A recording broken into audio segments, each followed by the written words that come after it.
आप सभी को मेरा नमस्कार। मैं सरस्वती शिशु मंदिर झिलक से रामाधार सोनी गणित विषय,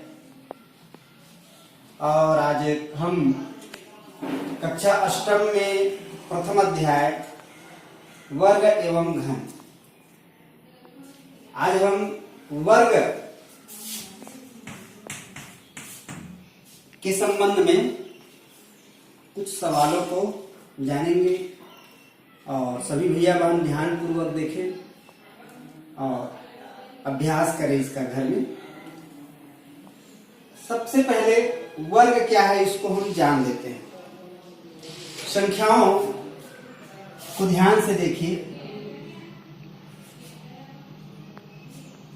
2 का वर्ग, अर्थात इसको हम लिखेंगे 2 गुणित 2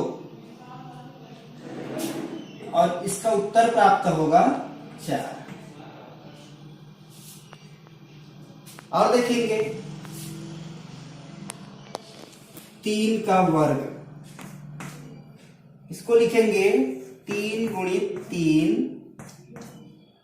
3 तिया 9। और देखिएगा 4 का वर्ग, 4 गुणित 4 का होगा 16। इस तरह से हम संख्याओं को वर्ग के रूप में प्राप्त करते जाएंगे। अब यहां छोटी संख्या है। अब ये वर्ग जो हम यहां बनाए हैं, 2 का वर्ग 4, 3 का वर्ग 9, 4 का वर्ग 16। इस तरह से हम संख्याओं को बनाते जाएंगे। परंतु समस्या यह है, जब बड़ी संख्या हमको दी गई हो, जैसे 144, उदाहरण, क्या 144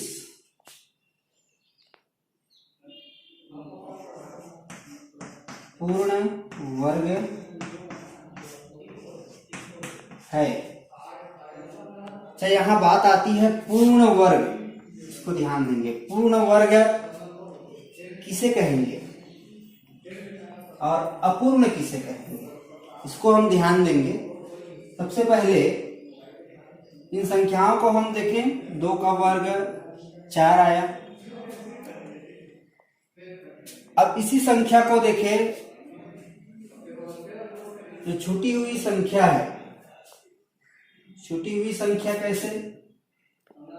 इससे पूर्व जो संख्या है 1, इससे पूर्व क्रम अनुसार 1, इसके बाद है 2, 3, 4 तो यहां आ गया, ये पूर्ण वर्ग है 4। इसके बाद 4 के बाद सीधा आ जाएंगे 9। 9 जो है और 4 जो है, इनके बीच में जो संख्या है उसको देखें। 5, 4 यहां आ गए हैं तो 5 को यहां लिखेंगे। 6, 7, 8 और 9 यहां आ गया है। ये पूर्ण वर्ग है 9। अच्छा, ये संख्या पूर्ण वर्ग क्यों नहीं है?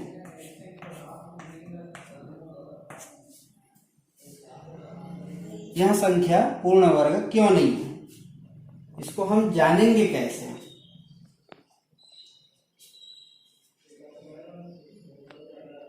पूर्ण वर्ग क्यों नहीं है?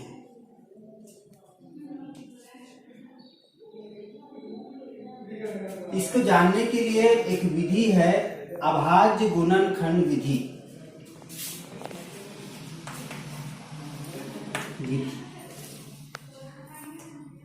पूर्ण वर्ग जानने के लिए अभाज्य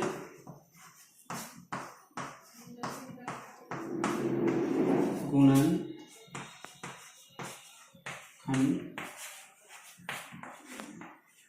विधि। पूर्ण वर्ग जानने के लिए अभाज्य गुणनखंड विधि।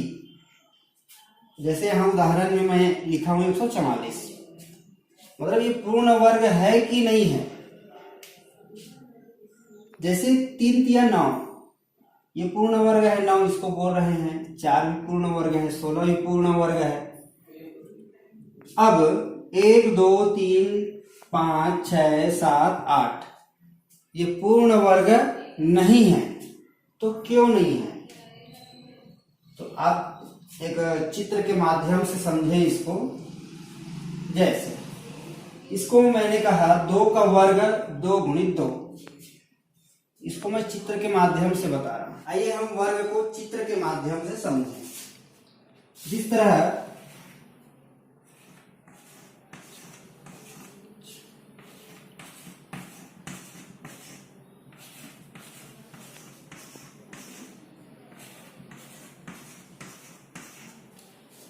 यह जो पैटर्न है ये है 5 गुणित 5 बराबर 25। मैंने आपको एक बात बताई थी कि ये जो पैटर्न है इसको हम 1 2 3 4 5 मान लेते हैं कि 5 गोले हैं यहाँ इधर इस सिस्टम में, और इस सिस्टम में भी 5 गोले हैं। 1 2 3 4, एक और बना देते हैं, ये 5। तो अब ये 5 जो गोले हैं इनको सबको एक एक करके गिनने की आवश्यकता नहीं है। 5 गोले इधर से, 5 गोले इधर से, और 5 गुणित 5 बराबर 25। मतलब बराबर बराबर पंक्तियों में इसकी संख्या है। ये पूर्ण वर्ग है, पूर्ण वर्ग है। इसी तरह जो संख्या पहले लिए थे 6, अब 6 का जो है 5 गुणित 5 बराबर 25। इसी तरह से हम सभी संख्याओं का वर्ग ले सकते हैं, लेकिन हमको संख्या दी गई, जैसे उदाहरण में दिया गया था, उदाहरण से समझे। संख्या दी जाए हमको, क्या 144 पूर्ण वर्ग है? ये क्वेश्चन है, इसको समझेंगे ध्यान से और इस तरह प्रश्नावली का अभ्यास करेंगे। तो इसको हम अभाज्य गुणनखंड विधि, अभाज्य गुणनखंड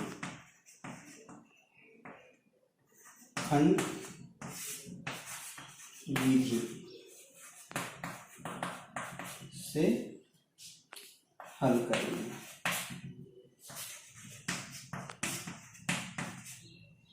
कैसे हल करते हैं आइए देखें। 144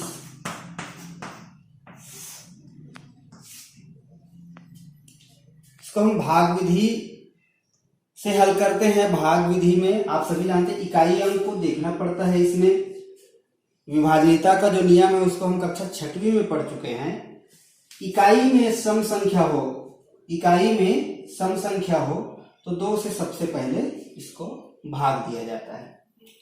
अब 2 से भाग देंगे, एक साथ लेना पड़ेगा। सामने की संख्या छोटी है, 1 है, तो ये दोनों को एक साथ लेते हैं। 2 सत्ते 14, 2 सत्ते 14, मतलब यहां कुछ और शेष नहीं बचा, तो ये सिर्फ 4 है। अब 4 को भाग देंगे 2 से, 2 दूनी 4। फिर इकाई में 2 आया है, फिर 2 से भाग जाएगा। मतलब सम संख्या रहे, सम संख्या आते जाए तो 2 से ही भाग देना है। अब ये 7 है तो 2 तिया 6 आएगा, इसको मन में रखना है। तो 7 में 6 को घटा देंगे तो 1 बचेगा। अब ये 12 हो गया, इसको मन में रखना है। ये जो 1 बचा है उसको 12 हो गया। अब 2 6 का 12, इस तरह। अब फिर सम संख्या है 36, हम जानते हैं। फिर 2 से 2 एकम 2 घटाएंगे तो 1 बचेगा, ये 16 हो गया, 2 अट्ठे 16, पूरा पूरा भाग चला गया। इसकी जांच भी कर सकते हैं, हम भाग दे रहे हैं वो सही कि नहीं, इसका गुना कर दे तो यहाँ उत्तर आना चाहिए। जैसे इसको भाग दिए हैं 36 को 2 से, 2 एकम 2, 1 बचा, 2 अट्ठे 16, पूरा भाग गया। अब यहाँ जो उत्तर आया है वो सही है कि नहीं, तो इसको गुना कर दो, 18 दूनी 36, तो हमारा उत्तर सही है, 36 दूनी 72। ऐसे हम इसको जांच कर सकते हैं। अब 18 फिर 2 से, 2 नियम 18। अब 9 आ गया है, 9 जो है विषम संख्या है, तो विषम संख्या तो 2 के बाद 3 आता है विभाजनीयता के नियम से, 3 तिया 9, फिर 3 से एक बार 3 एकम 3। इस तरह अंत में जब तक कि 1 ना आ जाए इस क्रिया को करेंगे, और ये जो गुणनखंड है इसको हम लिखेंगे यहाँ 2 गुणित 2, 2 गुणित 2, 3 गुणित 3, 2 गुणित 2, 2 गुणित 2 और 3 गुणित 3, इस तरह से। अब इनका जोड़ा बनाते हैं, ये एक जोड़ा, इसका जोड़ा और ये इसका जोड़ा, मतलब पूर्ण ये हो गया और कोई संख्या अतिरिक्त नहीं बचा। तो इसमें से ये जोड़े में से 1 2 को बाहर निकालें, इसमें से ये और इसमें से, अब इनको गुणा करके उत्तर प्राप्त कर सकते हैं। 2 दूनी 4, 4 तिया 12। तो ये जो 144 है ये 12 का वर्ग है, मतलब 12 का वर्ग मतलब 12 गुणित 12, 12 गुणित 12। इस तरह से हम वर्ग जान सकते हैं। कोई भी संख्या हमको दी गई हो उसको अभाज्य गुणनखंड विधि से हम जान सकते हैं कि किसका वर्ग है। और दूसरी बात यह है कि यदि यहाँ कोई शेष बचता है, कोई अतिरिक्त बच जाता है जिसका जोड़ा नहीं बनता, जिसका जोड़ा नहीं बनता, तो समझ जाइए कि वो पूर्ण वर्ग नहीं है, पूर्ण वर्ग नहीं है। और जोड़ा बन गया तो वो पूर्ण वर्ग है। यही प्रश्नावली अभ्यास में बताया गया।